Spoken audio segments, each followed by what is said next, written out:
બનાસકાंठाના મુખ્ય મથક જામખંભાળિયામાં આવેલ રામનાથ સોસાયટીમાં રામનાથ કા રાજા ગણપતિ મહોત્સવનું ભવ્ય આયોજન કરાયું, જેમાં ગણપતિ બાપાને દરરોજ વિવિધ આરતી, દર્શન અને પ્રસાદ દર્શનનો લાભ લેવા મોટી સંખ્યામાં શ્રદ્ધાળુઓ અહીંયા ઉપસ્થિત રહે છે।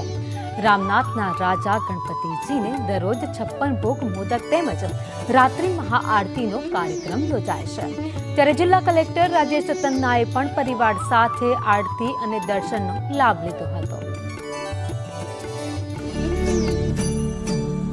આ પંડાલમાં આવતા જ એક દિવ્ય અનુભૂતિ અને એની ચારે બાજુ આટલા બધા લોકો રહે છે। શહેરની મુખ્ય રસ્તાની બાજુમાં જ આ જે ચોક પડે છે ત્યાંનું આયોજન કર્યું છે। ખૂબ જ રામનાથમાં ઇકો ફ્રેન્ડલી ગણપતિ છે, જેથી પર્યાવરણને કોઈ નુકસાન ના થાય। રોજ સરસ દર્શન થાય છે, રોજ અલગ અલગ અમારા રામનાથના રાજા અમારા રામનાથ સોસાયટીમાં હર વર્ષની જેમ આ વર્ષ પણ ત્રીજી સ્વરૂપ ગણપતિ બાપા બિરાજ્યા છે। તો બધા વિવિધ પ્રકારના આરતી થાય છે, દર્શન થાય છે। બધા ભાવિ ભક્તો અહીંયા હંમેશા આરતીનો લાભ લે।